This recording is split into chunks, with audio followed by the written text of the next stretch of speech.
ಆತ್ಮೀಯ ನಲಿಕಲಿ ಸುಗಮಕಾರರೇ, ತಟ್ಟೆ 3ರಲ್ಲಿ ಲೆವೆಲ್ 2ನ ಮಕ್ಕಳಿಗೆ ಬಂದಿರತಕ್ಕಂಥ ಇಂಡಿವಿಜುವಲ್ ವರ್ಕಲ್ಲಿ ಓವಲ್ಸ್ಗಳನ್ನು ಪರಿಚಯ ಮಾಡಿಸೋದಿದೆ.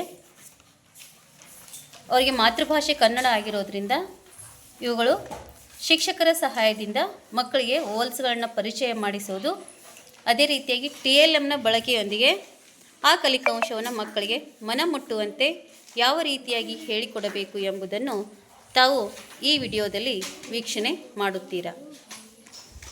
ಮಕ್ಕಳ, ನಿಮ್ಮನ್ನೆಲ್ಲ ಸ್ಟೆಪ್ 6ಗೆ ಬಂದಿದ್ದೀರಲ್ವಾ? ಅಲ್ಲಿ ಏನು ಮಾಡಂದಿದ್ದಾರೆ? ರೀಡ್ ದ ವರ್ಡ್ಸ್ ಅಂತ ಹೇಳಿದಾರಲ್ವಾ?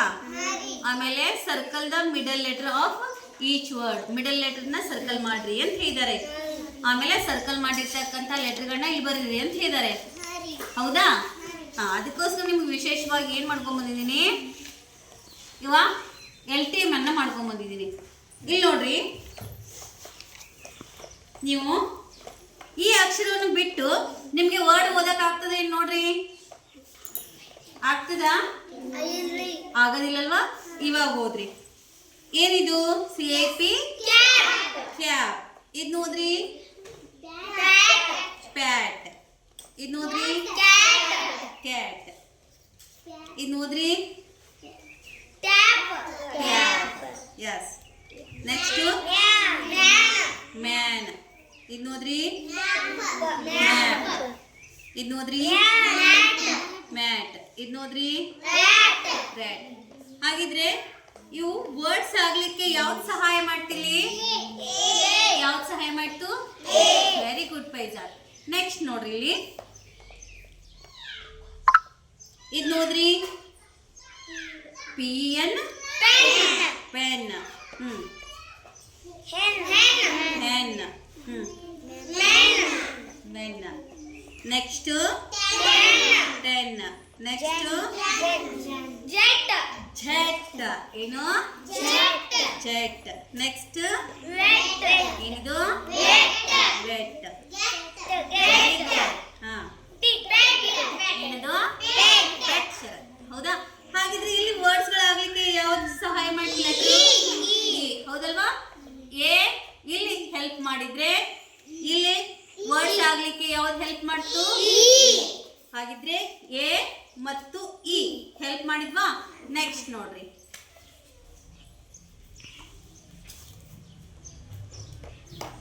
ಇಲ್ಲಿ ನೋಡಿ TIN ಟಿನ್.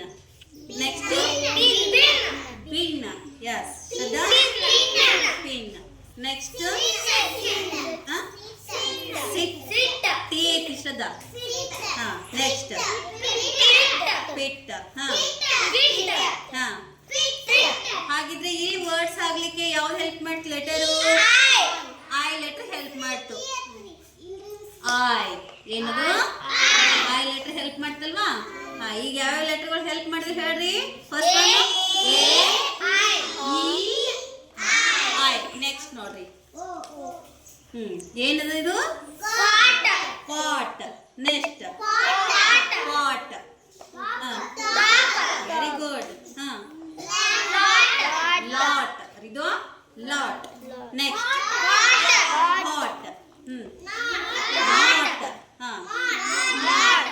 ನೋಡ್ರಿ ಪಿ ಅದ ಮಾಪ್. ಏನು? ಹಾಗಿದ್ರೆ ಇಲ್ಲಿ ವರ್ಡ್ಸ್ಗಳಾಗ್ಲಿಕ್ಕೆ ಯಾವ್ದು ಲೆಟರ್ ಹೆಲ್ಪ್ ಮಾಡ್ತು? ಓ ಹೆಲ್ಪ್ ಮಾಡ್ತಾ? ಇದು ಎಷ್ಟನೇ ಲೆಟರ್? ಇದು 4th ಲೆಟರ್ ಅಲ್ವಾ? ಯಾಸ್, ನೆನ್ಪಿಟ್ಕೋಬೇಕು. ಹೇಳ್ರಿ ಇವಾಗ. AEIO. ನೆಕ್ಸ್ಟ್ ಯಾವ್ದದ ನೋಡೋಣ? ಯಾವ್ದದ? ಗುಡ್. ನೆಕ್ಸ್ಟ್ ನೋಡ್ರಿ, ಏನದು? ನೆಕ್ಸ್ಟ್ ಏನು? ಬಗ್. ಟಬ್. ಏನು? ಟಬ್. CUT. ಏನದು? ಕಟ್. PUT. ಪಟ್ ಅಲ್ಲ, ಪುಟ್. ಏನದು? ಇದು ಕಟ್ ಆಗ್ತದ, ಇದು ಏನಾಗ್ತದ? ಪುಟ್ ಆಗ್ತದ. ಓಕೆನಾ? Very good. ಏನದು? ಹಾಗಾದ್ರೆ ಇಲ್ಲಿ ವರ್ಡ್ಸ್ಗಳಾಗ್ಲಿಕ್ಕೆ ಯಾವ ಲೆಟರ್ ಹೆಲ್ಪ್ ಮಾಡ್ತು? ಯು. ಹಾಗಾದ್ರೆ ಈ ಲೆಟರ್ಸ್ಗಳು ಇಲ್ಲದೆ ಇಲ್ಲಿ ವರ್ಡ್ಸ್ ಮಾಡ್ಲಿಕ್ಕೆ ಸಾಧ್ಯ ಆಯ್ತಾ? ಇಲ್ಲ. ಯಾವ ಲೆಟರ್ಸ್ಗಳು ಹೇಳ್ರಿ ಹಾಗಾದ್ರೆ ಈಗ?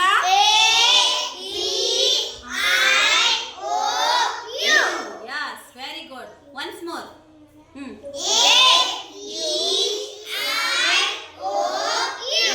ಹೌದಲ್ವಾ? ಈ 5 ಲೆಟರ್ ಇದ್ದಾಗ ಏನ್ ಮಾಡ್ತೀವಿ ನಾವು ಇಂಗ್ಲಿಷಲ್ಲಿ? ವರ್ಡ್ಸ್ಗಳನ್ನ ಮಾಡ್ತೀವಿ. ಅರ್ಥ ಆಯ್ತಾ? ಈಗ ಇವುಗಳಿಗೆ ಏನಂತ ಕರಿತೀವಿ ನಾವು ಇಂಗ್ಲಿಷಲ್ಲಿ ಅಂದ್ರೆ ಓವಲ್ಸ್ ಅಂತ ಕರಿತೀವಿ. ಕೆಳಗೆ ಏನಂತ ಕರಿತೀವಿ? ಅಂದ್ರೆ ಕನ್ನಡದಲ್ಲಿ ಸ್ವರ ಅಂತ ಹೇಳಿ ಕರಿತೀವಿ. ಗೊತ್ತದ ನಿಮ್ಗ? ಅದಿಂದ ಹಿಡಿದು ಎಲ್ಲಿತನ ಔತನ ಅಂತ ಹೇಳಿ. ಹೌದಲ್ಲ? ಅವೆಲ್ಲ ಸ್ವರಗಳು ಹಾಗೆ ಇಂಗ್ಲಿಷ್ ನಲ್ಲಿಯೂ ಸಹ 5 ಸ್ವರಗಳು ಬರ್ತಾವ. ಅವು A, E, I, O, U. ಹೌದಾ? ಇವಿಲ್ಲದೆ ವರ್ಡ್ಸ್ ಮಾಡ್ಲಿಕ್ಕೆ ಸಾಧ್ಯ ಇಲ್ಲ. ಅದೇ ನಿಮ್ಗೆ ಸ್ಟೆಪ್ 6 ಅಲ್ಲಿ ಆ ವರ್ಡ್ಸ್ಗಳನ್ನ, ಆ ಲೆಟರ್ಗಳನ್ನ ಏನ್ ಮಾಡಿದ್ದಾರೆ? ಕೊಟ್ಟಿದ್ದಾರೆ ಮಿಡಲ್ ಅಲ್ಲಿ. ಅವುಗಳನ್ನ ಏನ್ ಮಾಡ್ಬೇಕು ನೀವು? ಸರ್ಕಲ್ ಮಾಡಿ ಏನ್ ಮಾಡ್ಬೇಕು? ಇಲ್ಲಿ ಬಿಟ್ಟಿರ್ತಕ್ಕಂಥ ಸ್ಥಳದಲ್ಲಿ ಅವುಗಳನ್ನ ಬರೆದು ಅವುಗಳನ್ನ ಐಡೆಂಟಿಫೈ ಮಾಡಬೇಕು. These are all called vowels. Okay, ಅರ್ಥ ಆಯ್ತಾ ಎಲ್ರಿಗೂ?